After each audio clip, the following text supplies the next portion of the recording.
সিদ্ধান্তে নির্ধারণ করা হয়েছে জ্বালানি তেল কেনার সর্বোচ্চ সীমা। এতে ডিজেল, অকটেন, গ্যাস সংকট হতে পারে এমন শঙ্কায় গতকাল রাত থেকেই পাম্পের সামনে ভিড় বেড়েছে। এ বিষয়ে বিস্তারিত জানাতে শাহবাগ থেকে আমাদের সঙ্গে যুক্ত আছেন সহকর্মী জাহিদ হাসান। যাচ্ছি জাহিদের কাছে। জাহিদ, পাম্পে তেল সরবরাহ স্বাভাবিক আছে কিনা এবং দীর্ঘ সারি কিছুটা কমে আসলো কিনা বিস্তারিত জানাবেন।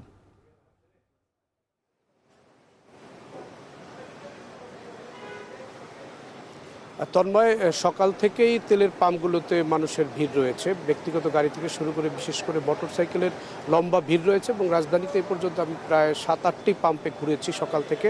সবকটি পাম্পেই আমি ভিড় দেখেছি এবং মানুষের লম্বা সারি রয়েছে, যে বিশেষ করে মোটরসাইকেল সহ ব্যক্তিগত গাড়ি নিয়ে যারা আসছেন সব পাম্পগুলোতেই ভিড় লক্ষ্য করা গেছে। কিছু কিছু পাম্পে জুমার নামাজের জন্য তেল দেওয়া কিছু সময় তারা সাময়িকভাবে বিরতি দিয়েছিলেন। এরপরে এখন আবার তারা নামাজ শেষ হওয়ার পরে তেল দিচ্ছেন।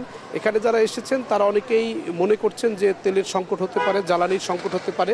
এজন্য অকটেন, ডিজেল অথবা সিএনজি চালিত যে গ্যাসের যে গাড়িগুলো রয়েছে সেই গাড়িগুলো সবাই বেশি বেশি করে নিয়ে রাখছেন। তবে যারা এই পাম্পের ব্যবসায়ীরা রয়েছেন তারা বলছেন যে তাদের সবার পাম্পেই পর্যাপ্ত পরিমাণ জ্বালানি মজুদ রয়েছে এবং কোনো ধরনের সংকট হওয়ার মতো অবস্থায় তারা নেই এবং তারা মনে করছেন যে মানুষের মধ্যে এক ধরনের অস্থিরতা বা শঙ্কার কারণেই মূলত, যেহেতু মধ্যপ্রাচ্যে যুদ্ধ পরিস্থিতি চলছে, যে কারণে বাংলাদেশেও জ্বালানি সংকট হতে পারে, এরকম একটি আতঙ্ক বা শঙ্কা থেকেই মানুষ মূলত এই তেলের পাম্পগুলোতে সকাল থেকেই ভিড় করছে। এবং যারা অন্য সময় হয়তো 200 টাকার বা 100 টাকার বা 300 টাকার তেল নিতেন তারা এখন 1-1,500 টাকার তেল নিচ্ছেন। কেউ বা পুরো তাদের যে তেলের যে পুরো ট্যাঙ্কিটা তারা ভর্তি করে নিচ্ছেন।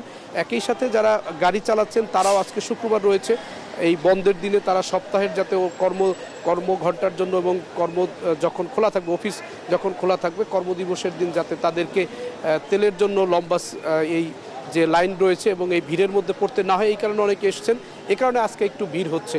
তবে বেশিরভাগ যারা মোটরসাইকেলে রয়েছেন তারা বলছেন যে কেউ 1-1.5 ঘন্টা দাঁড়িয়ে রয়েছেন, কেউ 2 ঘন্টা ধরে অপেক্ষা করছেন, তবে তেল পাচ্ছেন। সব পাম্পগুলোই খোলা রয়েছে, তেল পাচ্ছেন, তেলও বিক্রি হচ্ছে। এবং পাম্প যারা এখানে রয়েছেন তারা বলছেন যে তারা কোনো শুক্রবারে কাছাকাছি সময়ের মধ্যে এত পরিমাণ তেল একদিনে বিক্রি করেনি, অর্থাৎ এক বেলার মধ্যে তারা এত তেল বিক্রি করেছেন, সেটা দেখে তারা নিজেরাই অবাক।